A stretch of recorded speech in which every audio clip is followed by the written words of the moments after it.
Today we've got a very fishy malicious compliance story. We'll get into that in a bit, but first, the malicious compliance that keeps on giving and giving. Several years ago, my wife and I got into a huge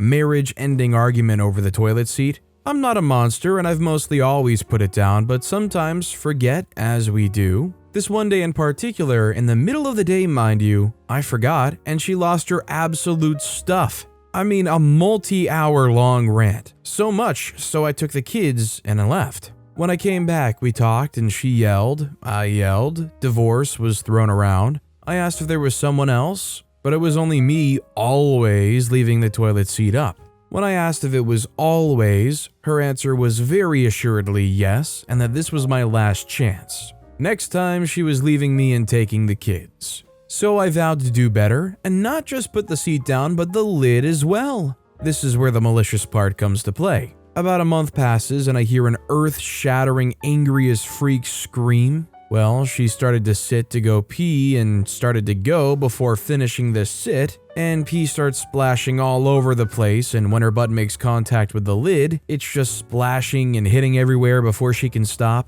I'm cracking up, dying laughing. She's pissed, pun intended, just letting loose about why I always put the seat and lid down. Well, I said it is sanitary, as when you flush, particles fly into the air. It looks better, and it's equitable because she has to lift and shut the lid now. That did not go over well, but she got over it and the toilet's lid is always down with the seat. Well, yesterday was Cinco de Mayo and we had a few margaritas. She woke up last night and forgot to lift the lid and did the same thing. Back timing the pee, the splashing, the screaming. I ran into the bathroom, saw what happened again, and just walked back to bed shaking my head and giggling to myself. We had a talk this morning and I reminded her of the argument and me always leaving the seat up. She actually smirked a bit and said, "Oh yeah, can't wait for this to happen again because I will never leave the seat or lid up again." If you're in a situation where it comes to this kind of argument, where you come to blows on who's wrong here for leaving the toilet seat down or leaving the toilet seat up,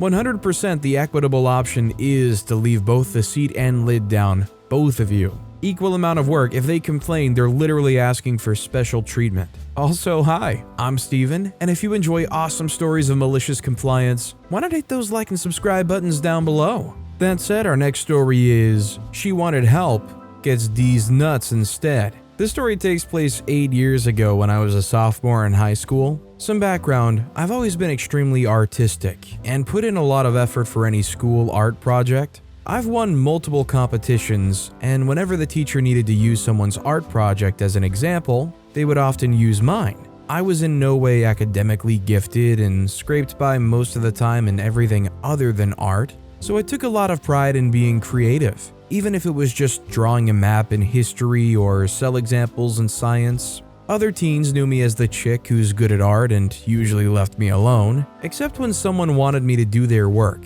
This was one of those times with a girl named Hannah. Hannah was part of the popular crowd and would spend a good portion of class goofing around with the other kids in her group. On a few occasions, I overheard them call me OCD and a tryhard, but always just brushed it off as jealousy. The project we were working on was a colored pencil drawing of buildings to show linear perspective. I had drawn 2 buildings with an alleyway between them leading to another street, and on the wall of the alleyway, I had drawn graffiti of random swirls that were dripping from the bottom in multiple colors. I guess Hannah had seen the graffiti and liked it because she came up to me with her paper and asked me to put graffiti on the side of one of her buildings too. I said no multiple times, but she kept asking and saying that she wouldn't know how to draw it at an angle, and mine looked so good. Eventually, I said fine, and she gave me the paper and tried to walk off, but I stopped her and asked what she wanted graffiti on it. Words or a shape or something specific,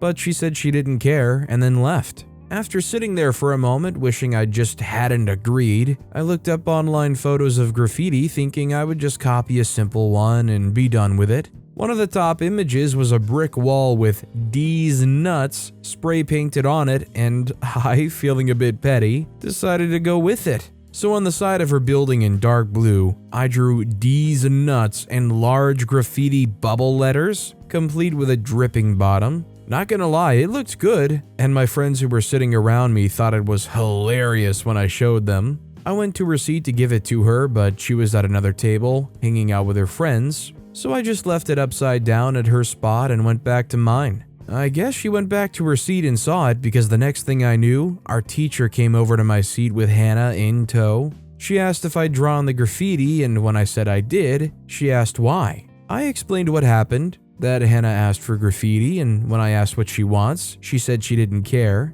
So I went online and saw the deez nuts photo and went with that. She asked why I specifically wrote deez nuts, and I got out my phone to show her the image I found online, and that it's not a swear word, so I thought it would be fine. And I specifically asked what she wanted it to say, but she said she didn't care. Hannah didn't say anything and just stood there looking shocked, while our teacher looked both amused and disappointed, but eventually just said okay and went back to her desk with Hannah. They talked a little before Hannah went back to where her friends were sitting, not looking my way for the rest of the class period. Nothing really came from this other than Hannah purposely ignoring me in any class we had, and some of her girlfriends giving me the side eye whenever they were near me. I'm honestly really impressed that OP had the confidence to go forward with this. There's no way you would catch me writing deez nuts on anybody's school project anything. If there's a chance that I can get exposed to the teacher for having written deez nuts on the side of something, I wouldn't be taking that chance.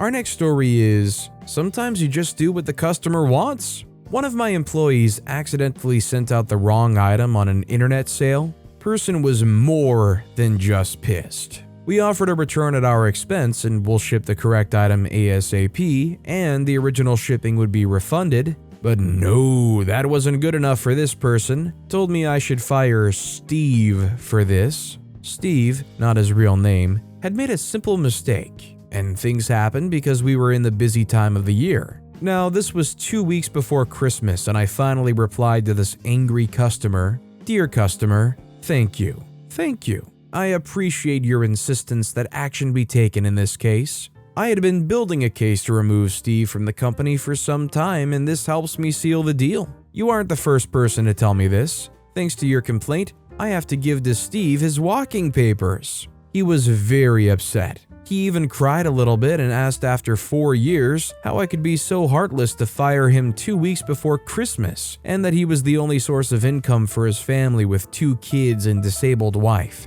I simply told him he kissed off the wrong customer. "Sorry, Steve, but Santa won't be visiting your kids this year. Oh, and Steve, sorry, but you no longer qualify for your year-end bonus." I thanked the customer because his complaint was going to save the company a lot of money, and as a reward, I was making his $8 purchase totally free. The customer sent back a very long email where he profusely apologized over and over, to the point they must have been crying at the computer while typing it out. They were shocked and stunned I would fire someone just before Christmas, and had this attitude that it was a good thing. They literally begged me to hire him back. Well, Steve and I had a good laugh reading what this angry customer wrote. I saved the letter, and over the next 2 years, sent it out twice more. Steve was not only a good employee who was honest and caring, I also considered him a friend. Give the people what they want, and suddenly they realize they are the monster they hate the most. So honestly, if I was the customer in this situation, I feel like I'd be able to identify that they were overly selling what they did here. If I was the customer, I would have been like, well, that's incredibly unprofessional and none of that was anything I needed to know about. I'd probably reply saying you can't pass the guilt off on me, and that I would leave reviews detailing what they did and how unprofessional they were in dealing with me, the customer, who did get their order messed up. Our next story is, you want to hear me call out? Got it, boss. A few years ago, I was working in a casino that was having some management issues. The casino manager was switching out bosses, trying to find one who could help them win more. For reference, dealers make tips, rely on them to pay our bills. Just like waiters and waitresses, we make crappy wages. It's in our best interest to make people happy. They're more likely to tip us. We get this boss who tries to be a smart butt, but while he can dish it, he can't take it. He gets angry if I respond back to him as he talks to me. Anyway, one day he comes up with a rule where when dealing craps, he wants to be able to hear the stick calls from the other side of the pit. Cue malicious compliance. In a bigger casino, I can be heard on New Year's Eve from across the casino. I can be super loud. So, per his request, I start making all my stick calls so he can hear it from anywhere, even in the back of the casino near the employee entrance to the public area. No one really says much about this, till one day the casino manager wants to watch the craps game and sits box. He sits at the craps table to watch the action. I, of course, am doing my normal loud spiel. When asked about it, I let him know that the shift boss instructed me to do this. After the casino manager talked to the shift boss, not only was I told he no longer needed me to be heard that loudly, but said shift boss goes back to the sister casino, losing his temporary promotion. This just goes to show that sometimes all you have to do to get your way is make enough of an annoyance. They might hate you for being annoying, but shoot, what you want might be easy enough to give to you that they're willing to do that to shut you up. Our next story is, you want £3? You'll get £3. Just a note, this is going to be short, and not as good as some of the stories on the sub, but I thought I had to post it anyways, because a customer got exactly what they wanted. Anyways, I work in the meat department at a regionalized grocery store. At our store, the meat department and the seafood department are right next to each other, so if the person working the seafood counter is on break, then a person at meat covers for them and vice versa. The person working the seafood counter was on break, so a customer walks up to the counter. I go up to them with the usual, "Hi, how are you today? What can I get for you?" etc. So the customer wants 3 pounds of salmon. I say no problem. I go grab a fillet, weigh it to price it, and it comes out to about 2.90 pounds. I forgot the exact amount. It was over 2.85, but below 2.95, and I say that that's okay. Now, most of the time, the customer will go, "That's fine." I go price it up and go back to what I was doing. Not this customer. I said 3 pounds, I want 3 pounds. Cue malicious compliance. Okay, sir, if you want 3 pounds, you'll get 3 pounds. So I go get another salmon fillet from the case, cut off a sliver of it, so little that you can't cook it. You can barely give it to your pet, it's basically gonna get thrown out, but that sliver of salmon came out to 3 pounds. So, was it worth it for the extra $2 he spent? The weirdest thing is, I don't understand why they're so upset about this. You could go over the 3 pounds, but the thing is, you're being charged by the weight of the item. So it's not like this person can justifiably be saying, "Oh, you're scamming me out here." It's no, you're literally getting 2.90 pounds and you're paying for only 2.90 pounds. Our next story is, take a seat? Sure. Back in 12th grade, I used to take the bus to school during winter when it was freezing and I didn't want to risk a crash with my bike. Coincidentally, a friend of mine was always using the same bus to get to school, and as friends do, we like to talk with each other during the ride. One day the bus was especially packed, and as I entered at one of the last stations before school, my friend and I were stuck standing in the passage right behind the driver's seat, happily talking. At one point, the bus driver angrily asked me, and specifically me, to go and take a seat since our talking annoyed him a lot. As it happens, the 2 seats right behind the driver were filled by an elementary kid and his giant backpack, so I simply asked the kid if they could take their backpack onto their lap, which they did.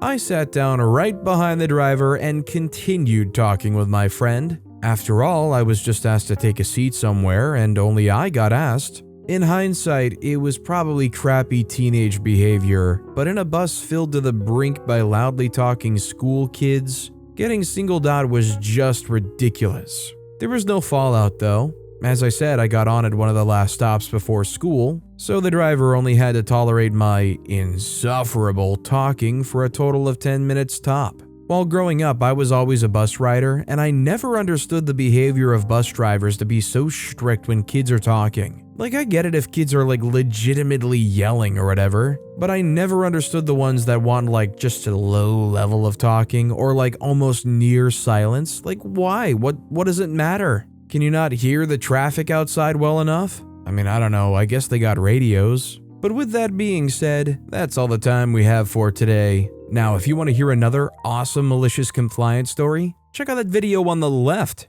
Or if you missed my latest video, check out that video on the right. That said, I'll see you all next time with some more stories.